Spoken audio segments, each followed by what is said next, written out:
What's going on, guys, and welcome back. Today, we'll be talking about the OTA recap and how great Nick Fury is alongside Nimrod, Red Skull, and more. We're also going to be talking about cards that need that buff as well. The ones that are underplayed, they're just terrible, and which cards need the buff the most. And then lastly, we'll be talking about Spiderman 2099, who comes out today, and our final rankings on all of the June cards. We'll be talking about all that today and more on this episode of the Snapchat.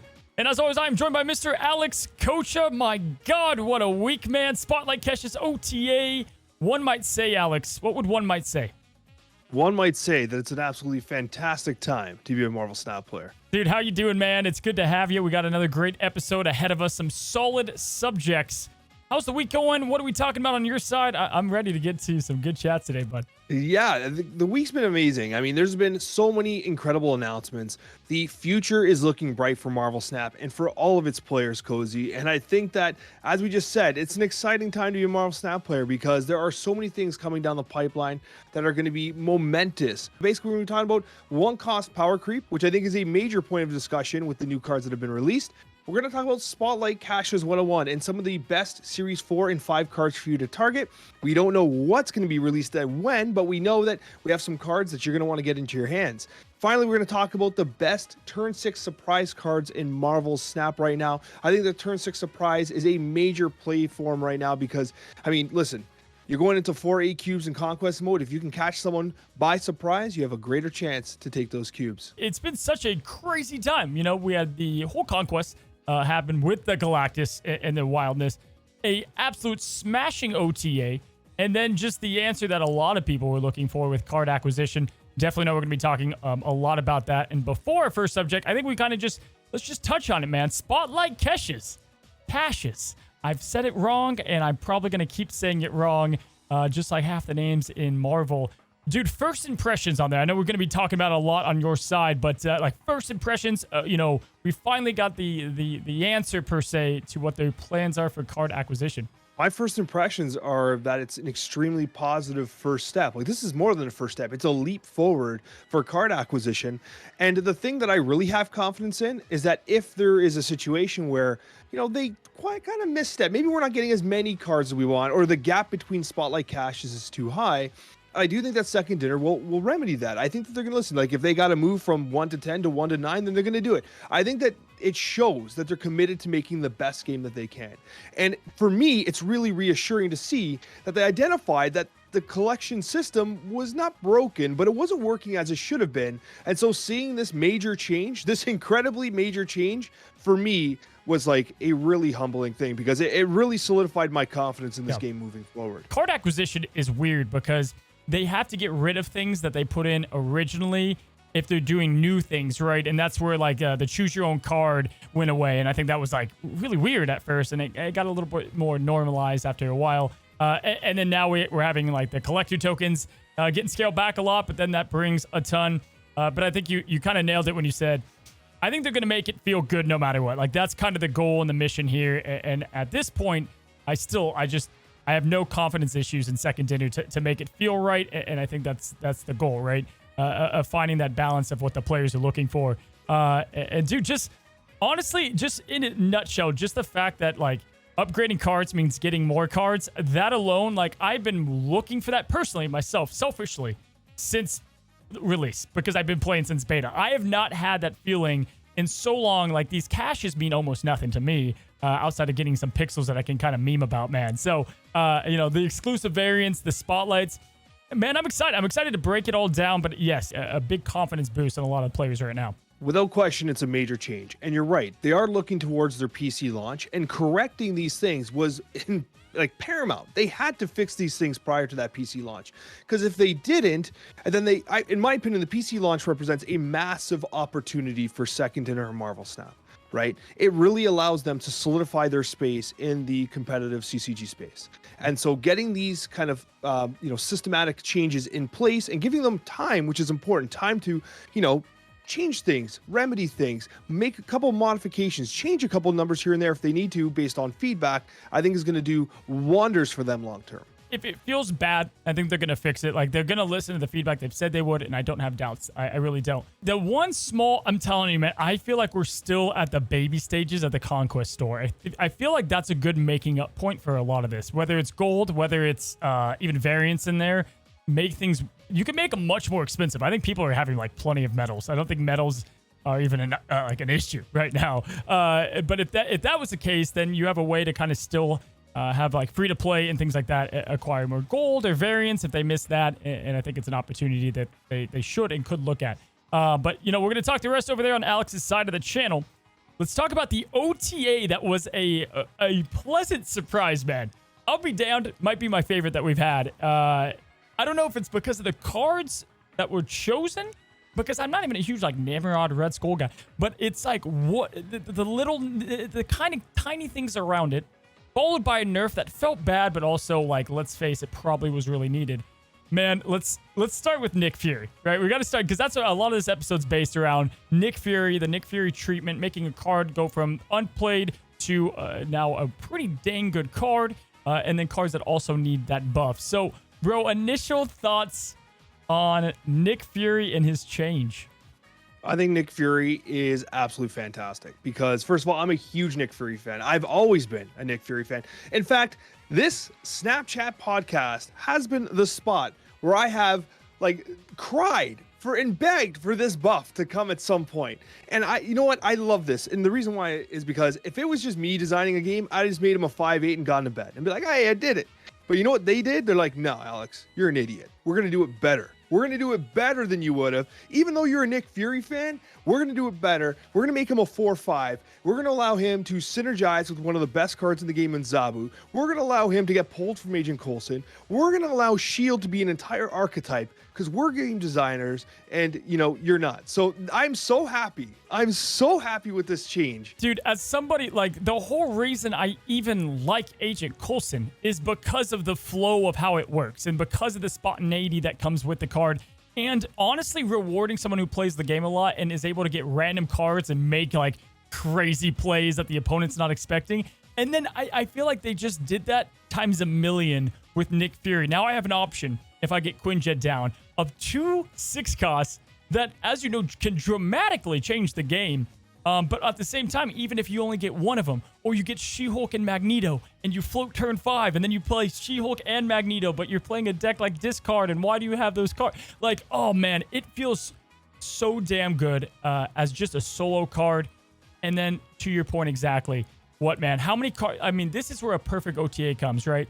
When a card gets adjusted, and you have Quinjet, Collector, Devil Dinosaur, all these cards in one kind of get a net buff too. Man, Rocks and Hawks 2.0, Nick Fury, Devil Dinosaur. This is your era, man. My era, our era. I love it, dude. So what are some of your favorite things about Nick and how he works?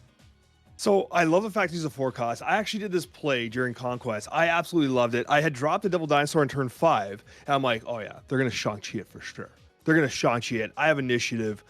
I had an answer. You know what I did? I played Ghost Spider, moved the Devil Dinosaur, dropped Nick Fury. So not only did I move Devil Dinosaur, but he ramped into a location they had not expected and took those cubes. It was like tear-inducing because it was just so beautiful. And I love everything about this card simply because, first of all, its interaction with Zabu is incredible. You now have a situation where as a 3 cost on turn 6, like you don't need to play him on turn 4. Like if you play him on turn 6, you are ramping Collector, as you mentioned. You are ramping Devil Dinosaur. You're refilling your hand. You're doing all this extra stuff. Like he adds this like X factor that didn't exist before. Yeah, dude, I had a game of Attilian, and our hand got reshuffled, and my Devil was the smallest dino you've ever seen on the board, man. But I had Zabu out, and on turn 6, I played Nick and Agent. I filled my hand. I made that Devil go from nothing to like Littlefoot to you know, the big T-Rex, dude. There's a lot of new kind of things that you can do with them. I will say, so I've got like my Rocks and Hawks upgraded guide coming out.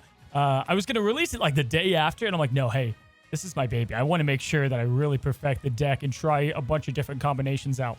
I will say, you can fall into a trap with them. Kind of like a Deadpool and trying to get them too high and all these things, right? You can fall into clogging the crap out of your hand very quickly. Like if you're like, Sentinel, Collector, you know, Maria Hill. Dude, you're not even going to be able to get these cards. It took me a little adjusting. I don't know about you. Yeah, absolutely. I actually I released a video just on this past weekend where I actually did an Omega Red base list with Nick Fury and Devil Dinosaur because I'm like, listen, people are not going to expect me to be able to ramp up the Devil Dinosaur on turn 6 with a Nick Fury play on 6, and then with that extra 3 energy because Zabu's on the board, I play Omega Red, put 4 across the board. Like it kind of solves the lateral problem with Devil Dinosaur where it goes super high but it can't go super wide. Yeah.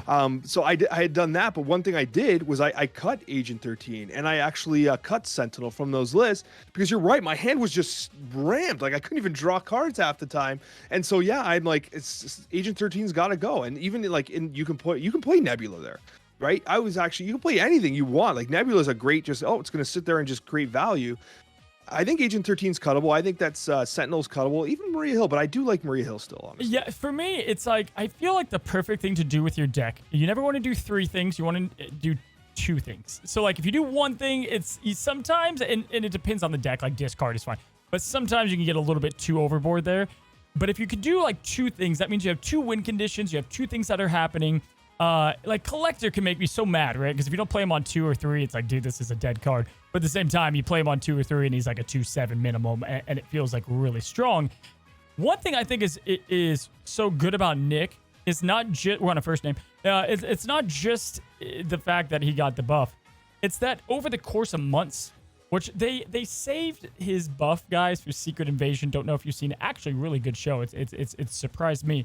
I hate that. I don't want to be like holding buff. It's cool. It's thematic, but I don't want to be like holding buffs. I know they're doing it on purpose. I think they've already said that. But I'm like, come on, you could have done Nick months ago. But okay, I get it. But with that, because it's been months, all of the 6 costs, man, most of them, I would say 80% plus, are pretty good to get. Whereas I don't know if that was the case even a couple months ago. These are all a little bit better. Alex, I don't know how you feel, but outside of really like Null, Not Destroy, Agatha. Honestly, though, here's the thing, dude. If you have Quinjet, Agatha is one of the best to pull because she's a 5/14. You don't get to pick where she goes, but she's playing on 5 with 14 effing power. Even Agatha. Yeah, I guess that's true. Even Agatha's decent with a Quinjet on board. I hadn't really considered that, but I guess, yeah. Agatha's maybe the new meta? I've played an embarrassing amount of games with the new Nick Fury, and I got, funny enough, I don't know if there's, I'm sure it's random, but I only got Agatha twice out of hundreds of play, but I had Quinjet both times, and I was like, yeah, give me the 14 unless it's on Rickety Bridge. But using them to your advantage, like, playing the leader down when they weren't, leader's one of those cards that feels kind of janky to throw into a lot of your decks. But dude, I'll take a free leader all day. Like, that's the ultimate card, right? What are some of your 6-cost cards that have been like feeling the best from Nick? Truthfully, I often don't even play my 6 drops. Like for me, it's often like seriously, this sounds crazy, but you play Devil Dinosaur, you play Mystique, and then Nick Fury. You don't need the 6 cost. Like you let Nick Fury stuff the hand, and then like the Mystique and Devil Dinosaur are laughing their asses off the entire time. Like I actually find myself most commonly not building around actually using the 6 drops he's pulling, but I would rather just use the prop up for the Devil Dinosaur, which might sound nuts, but that's the way I've been playing them for the last several days. Yeah, so like one of my mistakes was I was doing Collector, build up, Devil Dinosaur, going for the 6 costs, using those, and then like squeezing in Rocks and Hawks. And it was like too much going on. The Darkhawk package just kind of works. Although it is funny now that like Korg and Rock Slide, you kind of have to like force in that deck now a bit more because of like the cards around it. But yeah, if you go Collector and Devil Dinosaur, or if you go kind of Rocks and Hawks and Devil, or whatever, you focus on 2 of those. I agree. It works pretty well. And Collector, just because he doesn't have ongoing or on reveal, dude, it feels like a good card. And Coulson, man, I've had a couple times where Coulson gives you a Nick, and it's just like the holy shield grail, man. Whenever Coulson gives me a Devil Dinosaur, like my heart stops for a moment and I shed a tear for my opponent. It feels so unfair. And it's the heart of the cards. You always believe in the heart of the cards. And I think that's what Agent Coulson's all about. Yeah, man, Nick Fury, obviously solid. Excited to get my guide out on that. I would say next most notable, I said this in my OTA review. I thought Nimrod was already underplayed. I thought he already had a lot of good synergy. But Nimrod, have you had the chance to fiddle around with your rod? Yeah, I have actually quite often. But what I will say is that I've been playing Nimrod in a destroyer based list. Honestly, like I still think it's solid. Shuri into Nimrod and having the option of playing destroyer or any other particular package you might be running, I think is so good. It's very easy to underestimate the fact that with Shuri, this is now like that extra 1 power is actually 2 extra power. Like it's a lot extra, especially when it's replicating. So I do think that Nimrod is in a really fantastic spot. And like since release, like it always felt like Nimrod kind of needed something a little extra. Like he wasn't a horrible card, but he felt bad. And I think that the development team was correct to identify, even in the patch notes, that they had to fix Galactus first. Because if they had buffed Nimrod when Galactus was still running rampant, I think like the order of events would have been a little shocking. Yeah, I'm still laughing. You said package with Nimrod. I'm a child. So it's crazy that Nimrod has the potential. If you play Shuri on 4, Nimrod on 5, and you can land a Carnage Venom kind of play, you're putting out 24. Let me say that again. 24 power if you do it right on multiple lanes. Like, dude, he can get out there. He can get kind of crazy with his numbers. You do need some things to work out. I feel like the problem is on paper he looked like a Doom, but then you had to use your turn 6 to activate him. And by that time, it was already, it's turn 6, right? And it's kind of obvious what you're doing. So definitely fun. I think that Destroy is now feeling really good, or pretty damn good at that. And yeah, Nimrod has a bright future. And then lastly, we had our 97th adjustment. It only took 97, man. And they got it right. I can't even find him because I've like shadow banned him from my vision. But Red Skull, 514. Not quite the 15 he was. But he's back. And he's back indeed, dude. He's good again, huh? He is good. And I think that the Sauron Shuri list is actually legit a very strong deck right now. Like it is so good. I was playing it, like I did a gold run with it, and I was like, it felt unfair to do Taskmaster into Ebony Maw on turn 6 again with the Red Skull coming out at like, it's crazy what this deck is capable of. And I actually really like this, that they kind of identified that Red Skull's personality, the whole, like the reason why the card existed was missed when it went to a +1 enemy power. And like it was a 5/12 or like it needed to be +2. The stakes needed to be higher for Red Skull. The counterplay had to exist. This was a buff to Sauron, who honestly went to pool 3 and like has been completely forgotten about. Like this is a very good card that disappeared all because of like the Shuri effect. Now they were trying to target Shuri. Shuri's gone. I think Red Skull deserved a little bit of love. Well, when Ben Brode, I did the interview with Brode, and he had the Red Skull card that they had in beta, and it was the same. It was the +2. Like, this guy has been designed since the core days. And, I feel like the thing is Shuri now has so many different answers around that card, so it just feels better. I would say, arguably, if it like ever became top meta again, it's a frustrating build because it is pretty core and easy to mess around with. But we're getting even more, like even Spider 2099 is going to be another answer, I think, to the Shuri decks. But also, man, like Ghost Spider feels really good with this card. Moving him kind of like you did with your Devil there works out. Taskmaster, man, guys, if you haven't done it already, you can play a Hulkbuster. But I got to say, dude, coming from somebody that loved Evil Zoo is, what I deem it as, to have him again as an option in that deck and have just the pure combo of Zero and Red Skull together on turn 6, reuniting for a 6/17. I know 17's not the best, man, but it's like man, that's like an OG combo, It is one of the OG combos.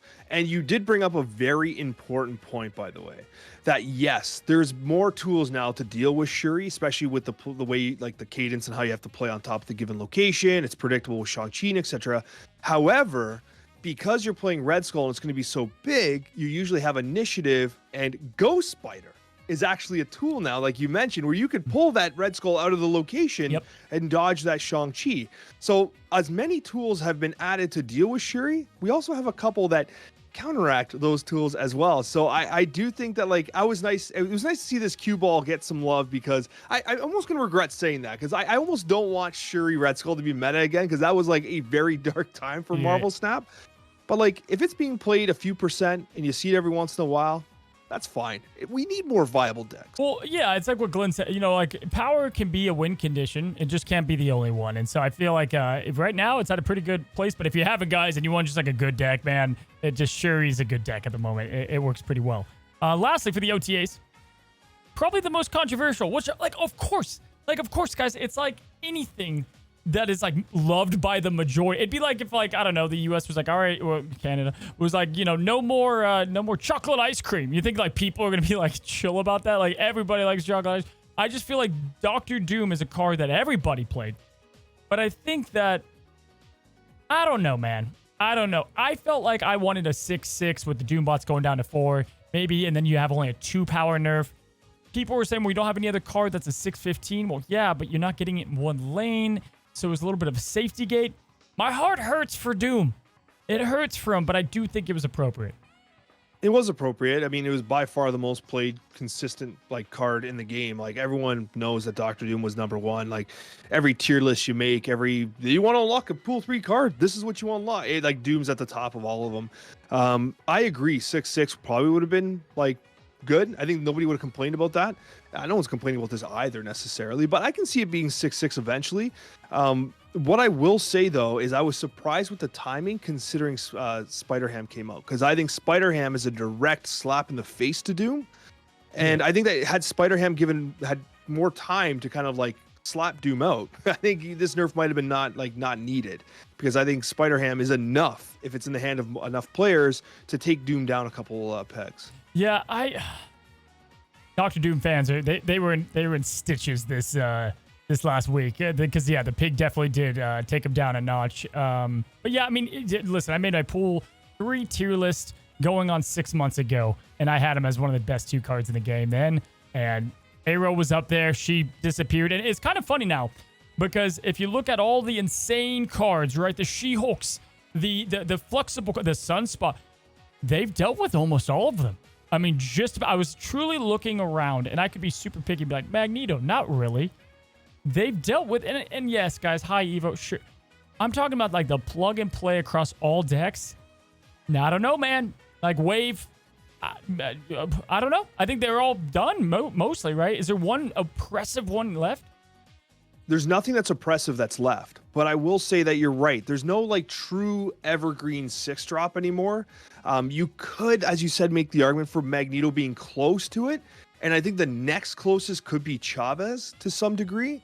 But outside of that, like both of them have their disadvantages. Both of them are not as plug and playable as Doctor Doom was.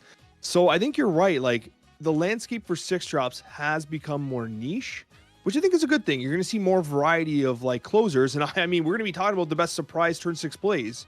And so if you're not completely saying, well, like everyone's playing Doom, right? Or everyone's playing leader like it was months ago, then now those turn 6 surprise plays can hit a little harder. It's like the Lizard effect. I think everybody was pissed about it because Lizard was the card to play, but then ultimately it ended up being really good for 2 costs, right? And then other buffs and nerfs felt a bit more substantial. Dude, I was at the beach. Get this. I was at the beach walking, and I had someone that recognized me. They came up and they're like, "Hey, you Cozy?" And it was great. It was cool to talk. And the 2 things they brought up, one was a complete dig, and I'll tell you about that in a second. The other one was that he was pissed about the Doctor Doom nerf. But he comes up to me and he says, "I can't believe you're wearing Crocs." Alex, I want to know what is your stance on Crocs, because this is one of the few things I was not a believer in, and now I'm sold. My opinion on footwear on a beach cannot be taken seriously because my wife won't take me to the beach anymore. I don't own sandals. I don't own jeans. I don't own any, like, I own a very specific type of garment. Most of them have 3 stripes on it. Adidas shirts. Yeah, and I actually don't have sandals, so I wear my running shoes at the beach.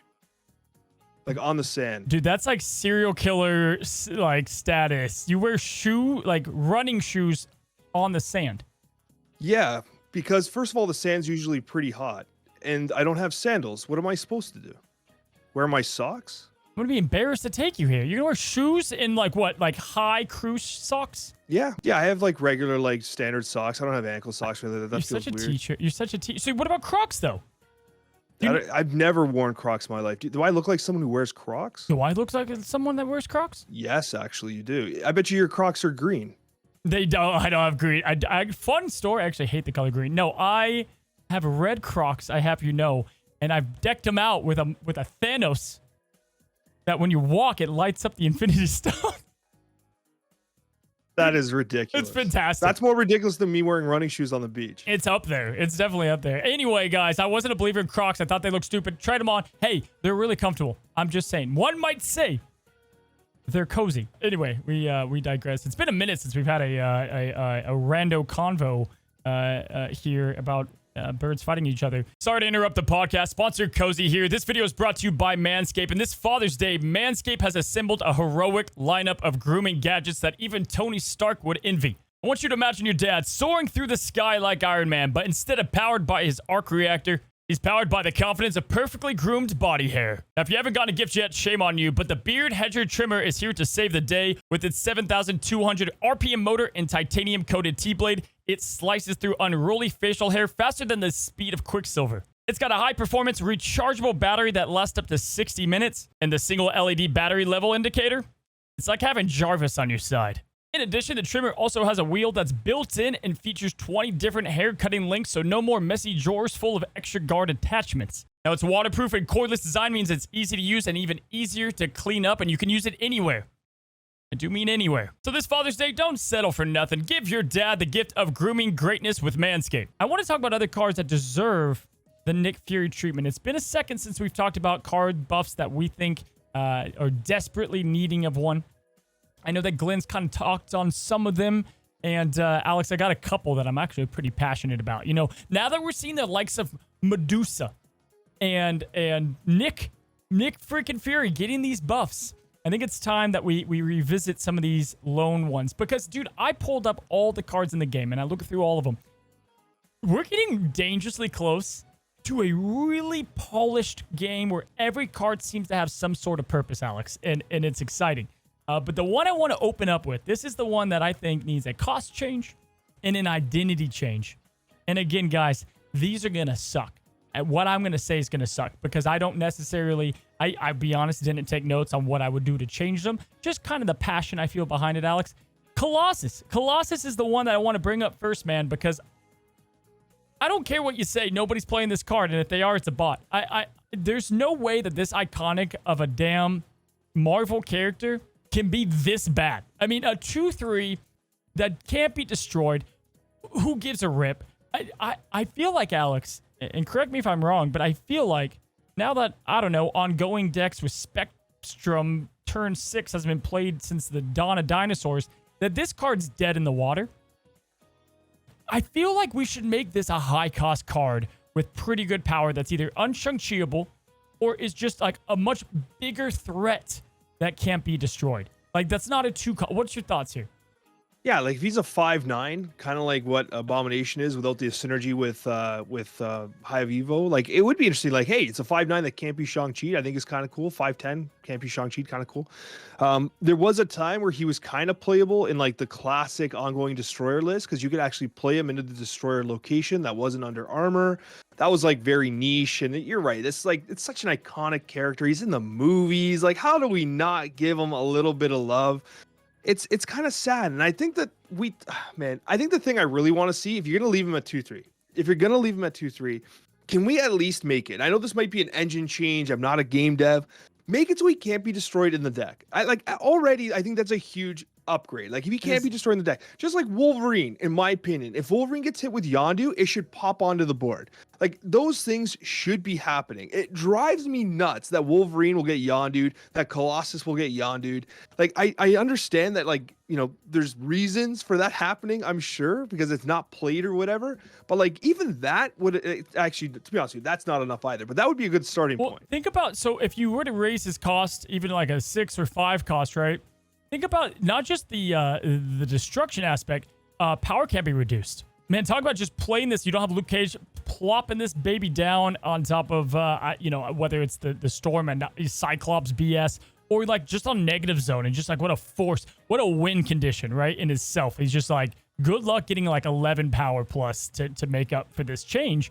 That aspect, the moving aspect is interesting-ish. You can kind of bring that in more. Because the last thing I want to use him as a card is like Spider 29 might hit him whoa, you know, like it doesn't feel good. There's not enough cards that destroy your own cards to benefit it. And a 2/3, man, nobody's. Dude, Juggernaut's like it's a Colossus versus Juggernaut, and Juggernaut gets played 20 times more than this card, I feel like, right?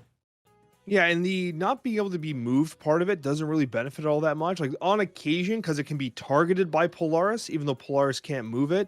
That's kind of a thing, but like come on. Yeah. Like I don't think that's much of a benefit to be really relying on. Yeah. And so you know, I want to give you a card. One card we're going to skim over though is Angel. Angel, they've already said, very interesting actually. So Angel is most definitely getting a kind of like a Dazzler rework. Like they're redoing this card.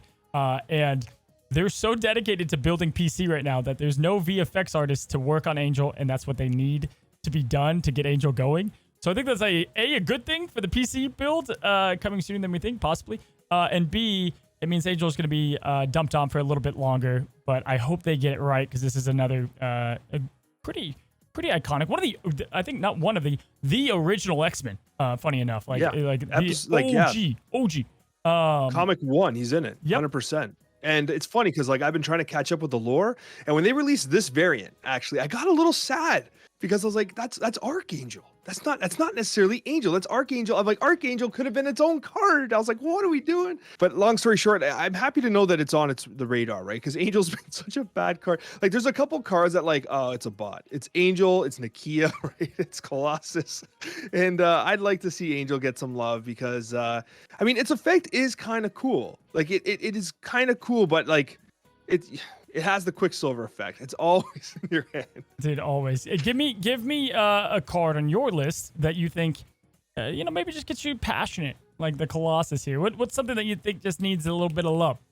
All right. I want to talk about Quake for a second. And I'm not talking about just power. I have an idea for Quake, okay? So right now, Quake has an approximately 46% win rate, which is horrible. 46%, like, that's not what you want. I think that Quake in and of itself, like making a 2-4 or whatever, you could maybe get away with it. But again, that's lazy. Nick Fury's got me like thinking that we could be a little further outside the box here. I really do think that Quake, if you made the effect not random, if there was if you held Quake over the board, over the middle location, and it actually showed you where the locations are going to swap to, that in and of itself would be like if there was a consistency. Oh, so you don't get a pick. Even if you don't get a pick, but you get to see, I think is interesting. Yes, there has to be something. I would like to see the person playing Quake have some agency over like how they can follow Quake up. Or, you know, like imagine you're playing Quake on turn 6 with Nexus, and you know that Nexus is going to land there, so you can Quake mid and drop Darkhawk into where you know Nexus is going to be. Well, it's the fact that I think Quake was in design because of hot and featured locations, and that was going to be her kind of area to shine. Doesn't exist anymore. Conquest, I mean, we just saw the popular card tier list. We did a couple Snapchat. This is one of the least played cards in all of the game, and it does have a bit of an identity crisis, and I agree. There's a lot of cards that I feel like if they gave more player agency around it, they would be better. Nakia, you know, like there's ones that if the Howard the Duck was the trailblazer a little bit in uniqueness. It's funny when they introduce new mechanics, it's usually led with a couple of bugs here and there, you know, i.e. the whole pig thing. And so, you know, I think it would take a lot of back work. And I think we might see some of these changes when PC comes out, because that's when I think maybe more of their team can get on it. But I agree. I think Quake is definitely one that was a card that was designed for an era that's gone in Snap. So I do like the pick a lot. Got to bring up another card. I've got a new video series that I've been doing. It's called Wheel of Snap. And I spin a wheel and I get 2 cards from each cost. And it's a blast. I'm going to have you on it, man. But it forced me to play this card. And I got to be honest, man. I know he's a meme and it's fun to make fun of him a little bit. But I honestly felt like Watsu isn't as bad as he is per se when I had him in my starting hand. To see the locations ahead of time felt really good, honestly, especially in Conquest. Maybe not ladder, but in Conquest, he felt really good to know what was ahead, like Death Domain, and I play into it early. I feel like with this card, man, it doesn't even have to be this like rocket science change. Just if he's in your deck or just at all. If he exists in your playing field, you get to see all 3 locations no matter what. Keep him as a 1-2. What do you think about that? It's a great start. Like, honestly, I think that might just be it. Like, if you just make it so that, like, no matter what, if Watu's in your deck, you can see the locations ahead of time. Great start, great change. Because realistically, like, what? Like, you pull him on turn 5 and you got a 1-2. Like, great. If you don't play him on 1, he sucks. You're not going to want to ever play him, right? Yeah. Like, but the realistic truth is that effect occurs even if he's in the deck. I think that's great. The other alternatives, like, what? Is he a 1-1, but he starts in your hand? I think I like your version better. I just don't think that it's over the top. I still don't know if he'll be played all that much, but at least he'll have a tad bit more use. And I know that people, like some people, really hate getting screwed over by locations. So maybe this helps you a bit more. Or maybe you're on, I don't know, the round before high stakes, and you're playing a discard deck, and that third location's Sokovia, and they don't know it, but you do, and you just get out of dodge before it's too late. There's some things that I think he could work in. Zulist per se, I think he's got a shot. He's fun to meme at. He doesn't need all that much. Now, Alex, the other card that I think that is a clear, at this point, he's like the token card that people kind of want to make fun of. And I think he's a new representation of this card needs an OTA badly. And I'm not talking about just a number fluff. I'm talking about a complete kind of Nick Fury change, and that is the Punisher. The only thing that this guy is punishing is your cubes, your win rate, and honestly, your sanity. Man, Punisher is a joke.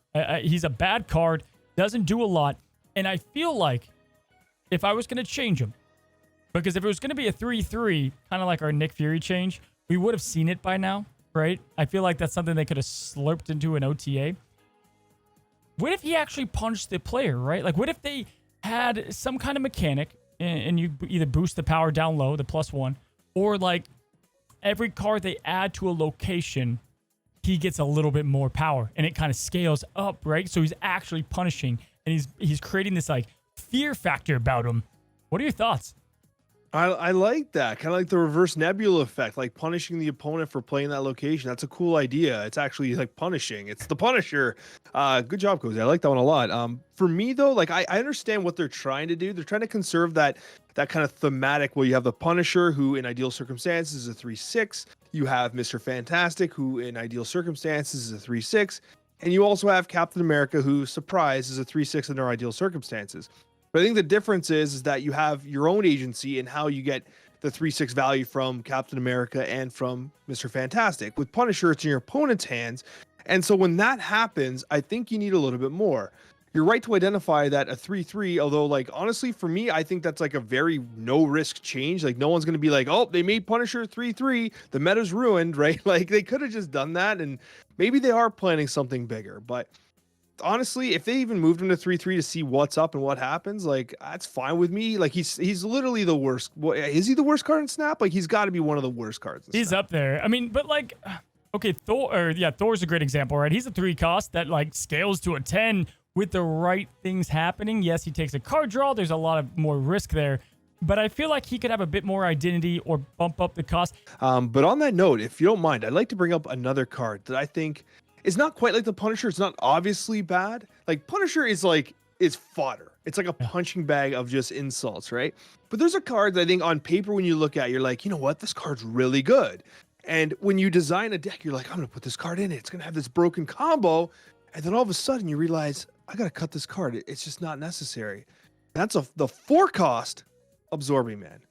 And I know that's going to be a hot take for some people, but I really do think that Absorbing Man is undertuned. It has a 48% win rate, and it is most commonly the card that I start a build around, and then I cut it out. I don't know if you experience that too, but I find myself taking Absorbing Man out of almost every deck I start putting him in. You can tell I play a lot of Absorbing Man. Like I like the card a lot. I mean, I got him gold back. I think it's like a ton of fun.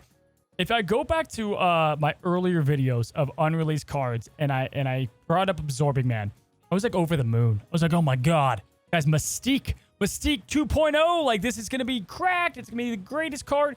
And he just doesn't really bring anything more. You know, what he feels like is like a cool combo card if everything happens correctly. And he's the opposite of Wong, where he can't be telegraphed as much. But it's funny that Mystique has 0 power. Absorbing Man has 3 power, but the difference is substantial even just by going up that one little cost that you can also discount with Zabu. Yeah, man, I don't know. Like, making him a 4/4, I think would actually help more than you think, because you have things like Black Panther and these like on reveal effects that would actually build some momentum. But he's also a dangerous card because of that, because of all future releases, and then also because of things like Brood and, you know, these kind of other weird cards out there. But yeah, it is astonishing that this man is not in a ton of lists. He's just not. He's not found in a man, and he definitely needs some love. His win rate's amongst the lowest in Snap. Like, honestly, 48%. Would you have guessed 48% for this card? Dude, I think it's because people are just trying to do these like hazmat crazy combos, and then they always fell short, and then they lose. That's just how it works, no?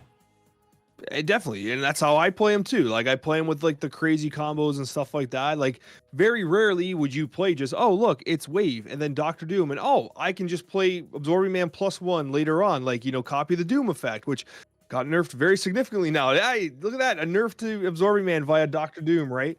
But it's a card that I feel like, man, there's so many decks I start with a design where I'm like, Absorbing Man's gonna be killer here, and even with Zabu, he doesn't make it at the end. Now, the last card that I want to bring up as far as like, hey, this card needs a little love, Second Dinner. And some I don't have maybe like, some I have a quick answer for, like Forge. I think just make him a 2/2. I think it'd make him a little bit more consistent. I don't think it's the worst thing in the world. You know, he'd be a 2/4, and then he works with some scaling cards.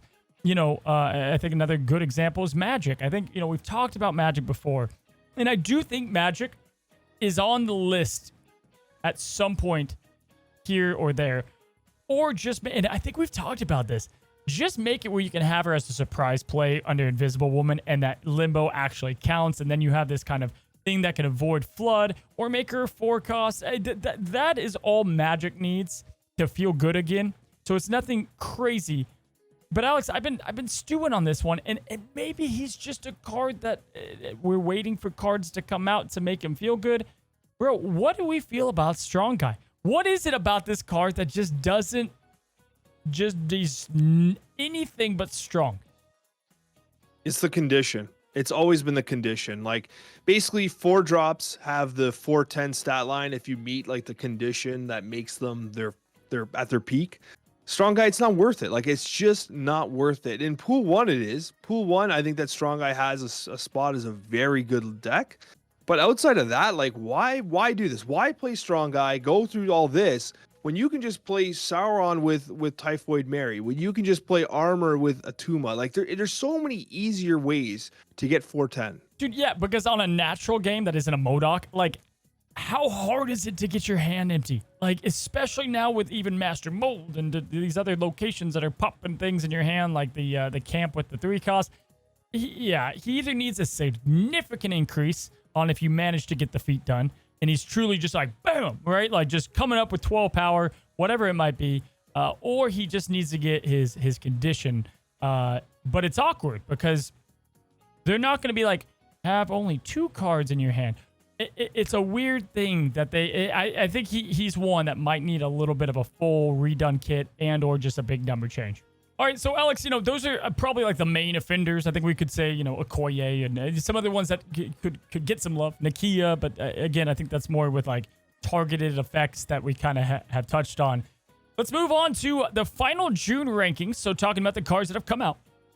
And then today, Spider-Man 2099, Miguel is coming to Snap, and this is one that I'm particularly excited about.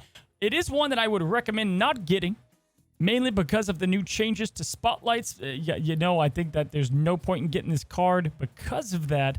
But he's also 4,000 tokens, but 4,000 tokens are going to be scarce. So that's like my initial kind of pass on him for that per se. But as a card, hot damn, dude. Hot damn. I think we're going to have ourselves a pretty good card that's going to fit in a large majority of decks, like way more than we think, man. What do you think of Spider-Man 2099? I think that the functionality of like its destroy is pretty huge. I think its ability to target the Draculas, the collectors, and the cards that have felt like impossible to deal with is very notable. I feel like it does give Move a significant tool, but most importantly, I think it gives Ghost Spider another incredible synergy that really elevates Ghost Spider again. Like, I think this card elevates Ghost Spider again. I think that it could potentially be worth checking out, but I think you're right with the Spotlight cash system coming. You probably want to, pay attention to how that will, affect your collecting. But at the same time, I think it's going to be an interesting card. I don't know if it's power though. Like I'm not necessarily sold. I am for sure. You are? His power? Really? Well, because if you think about it, Killmonger's a 3/3. Sorry to interrupt, but he's a 3/3 with the, like, you get that power in addition. So, like, you have this 4/6 that can be discounted. He's a 6 power card. Let's look at that, man. That's a White Queen. That's an Iron Lad. And then anything he destroys. Let's start at a 1 power, which isn't much, right? Immediately makes him a 7, right? So if he destroys a 4 or above, he's initially now at that kind of subsequent 10 power, 4 cost, dominant, which isn't that crazy. And I feel like the cards that are in solo lanes are typically the ones that are the big cost cards. You think the 6 isn't enough, or what was your thought? My thought was that, much like Strong Guy, I think the condition is harder than people are giving it credit for to build into a deck reliably. Like, yes, I talked about Ghost Spider. It does elevate Ghost Spider, but if you have a Dracula in a flooded location, you can't play Ghost Spider into that flooded location. Like, there's still challenges around getting that card to move where you want it to move. And sometimes when you commit energy to make something happen like that, it's kind of similar to what this problem with Absorbing Man is. Like, sometimes you're committing all this extra energy for this fancy play that doesn't always work out the way you want it to. And so that's kind of what I worry about. Like, will you actually be able to reliably move him if you're not playing him in a dedicated move deck? That's kind of what sits in my head a little bit. Yeah, so I feel like he should be best in the move deck because that's his shtick, right? Course, so, like, yeah. Heimdall's going to get him in the flooded location. He's going to destroy the Dracula and, bada bing, bada boom. But at the same time, then you have these little cheeky combos, which, if I'm being honest, I see myself, Ghost Spider. Iron Fist, by the way, is just a 1 cost, man. It's like boom, boom, done. He's a 5, you can play that on turn 5. A Cloak, another one, just like these cheap cards. Man, Heimdall outside of move decks, as fun as it is, I just think it's a little too much. So even just Fist and Ghost Spider or Cloak and Ghost into these other kind of style of decks, I can see a lot of potential with him. He can only destroy face-up cards, which I think is a pro most of the time. Being able to kill Cosmo is honestly massive. The thing that's kind of held me back is that exactly who the hell is he going to smoke? Like, I'll give you a scenario. We have a flooded location, okay? And you're going to Heimdall into that flooded location. Yep. In that flooded location is Storm and Dracula. Yeah. That's a 50-50, right? That's a 50-50. Do you snap on that? Do you snap on that 50-50? You know what I mean? Like, it's a hard call to make because, like, it's not a reliable effect, because of the fact that, like, your opponent's not going to have 1 card on the board. Yeah, no, and I understand that logic, right? Because you don't want to make him too crazy, I feel like. But I guess what I like is that he there's not a lot of cards, right, where it's like a Magneto, where you do 1 card and it does multiple things. And in that scenario, you're correct, right? Like, that's a risky move. But in other scenarios where it's like I don't know, Cyclops in a storm or a Sunspot and whatever, and you're able, and Storm, I'm sure that's the one we'll bring up a ton. He's going to be a very interesting combo card. And he's going to be one that actually amplifies destroy decks on both ends of the spectrum. He's going to be great destroy decks, but also, if you're playing a destroy deck, you're like, come at me. Come destroy the Deadpool. Get my Null bigger. The Null synergy is kind of spicy. But yeah, man, will he be a Kingpin? Or will he be, or a Negasonic, or will he be a greater effect? We're going to have to see. He's definitely an intriguing card and a badass one at that. Yeah, he's not, the way I see it though, he's not 1 card, he's 2. Because you need him and the activation. Like, you need him and the piece that moves him type thing, right? And that's where, like you said, like, could he work in a destroy deck? I'm like, well, then can you fit Ghost Spider into a destroy deck? Can you fit Cloak in a destroy deck, which you might honestly be able to. Cloak might be a more natural fit, but like it's kind of crazy to think though, like you kind of need these extra pieces, no? I feel like we might see because it slowly gets refined, these kind of I don't have him in this specific build. He would just replace, let's say, Jeff, where you have a Kingpin in here, right? I feel like this might be the deck that I like him in, where you've got like this trap of Kingpin. Again, I'll take this out. You got the trap of Kingpin with some control aspect with Magneto, and they don't know, are you trying to, put them into Kingpin? Are you trying to move them out somewhere with and use the Spider-Man to destroy? So this is maybe a home that I could see him in, or in this kind of fashion. But yeah, we're gonna have to test it out, and obviously I'll be getting it and testing that out pretty early on. As far as the other cards, just before this will be our topic to wrap up on. Week 1, we had Silk come out, and I think Silk fits in this place that she's great. She's going to be better as time goes. She's cool in Sarah decks, probably the most. She's okay in move decks, with Craven. I think this is one that you're going to open from a Spotlight cache and be like, all right, pretty cool. I'm going to give her like a B. Do you have Silk yet? I skipped Silk, honestly. I was like, you know what?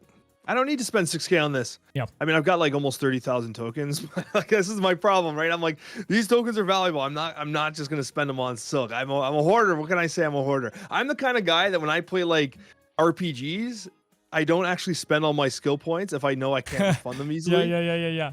I totally get it. That's definitely how my brother is, where I'm the opposite. I get my skill point, I'm like, bam! Get my marksmanship up, baby. And then I like regret the skill that I got it. Which, by the way, man, Starfield. Have you seen Starfield Direct? Have you seen the? Yeah, I watched it. It looks pretty cool. I mean, it looks like cool. It kind of looks like Oblivion. Cool. Yeah, there's parts of it I'm like, come on, man. Like, why does it have to look like the conversations kind of look? Never mind. I don't want to be complaining, but it does look amazing. Like, I can't wait to play it. But it does look like Oblivion. Oblivion, the 360 title. I meant to say Skyrim. Sorry, I shot a little low there. Sweet God. All right, we're going to go to Spider-Ham. Dude, hey, this is like what? This is the most obvious card. I just tilted Cozy so hard. I'm sorry. I'm a fan of Bethesda, all right? I've always played Fallout, all of it. Spider-Ham, my friend. This is the card, man. I mean, this card's so... This is... The reason I love Spider-Ham is that I'm able to fit in a card that counters decks with the most lowest commitment. And, like, he can fit into literally any archetype. Man, he's great. And I don't hate him as much. He's annoying. It's annoying to have done to you.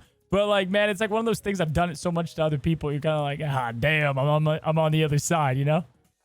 Yeah, if you want to destroy someone's phone, what you do is you play Spider-Ham on turn 1.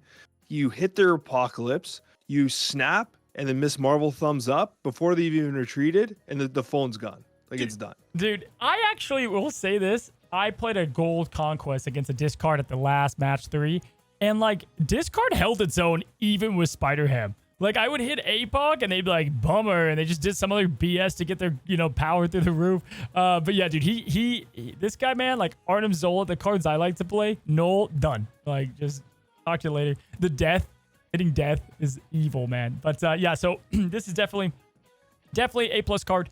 Love it. If you haven't gotten it, you can get it. If not, wait for the spotlights. But I think this is a high recommend.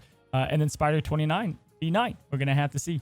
And then I guess what? Ghost Spider. I would say Ghost Spider. I would end this by saying, man, if you look at the last couple months of season pass cards, I thought they've done a pretty damn good job. They've all felt pretty cool, huh? They have. And I think Ghost Spider is a really good card. And I think that it's like... It's nice because it didn't destroy the meta like the way Zabu or Silver Surfer did. It wasn't completely underwhelming the way Nimrod was in its original form. It's just good. It's just good. It gave Move a little bit, but it also has a home outside of Move, which I think we've brought up like 5 times today. Like, we talked about how you can play it with Red Skull, you can play it with Devil Dinosaur, and like all these type of interactions. It being a 2 cost is super valuable. It's a 1 cost with Sarah. Like, there's all these kind of additional synergies with it that I really appreciate. I've liked it. I've liked Ghost Spider a lot. Same here, without a doubt. All right, guys. Well, that is going to be it on my side of the channel. If you want to go and check out Alex's subjects, we'll be talking about the 1 cost power creep, spotlight KESHAs, everything there, guys. And then surprise cards, turn 6 MVPs, the ones that have been working best for us in Conquest. Thank you guys for hanging out, checking out another episode of the Snapchat. Until the next one, my friends, happy snapping.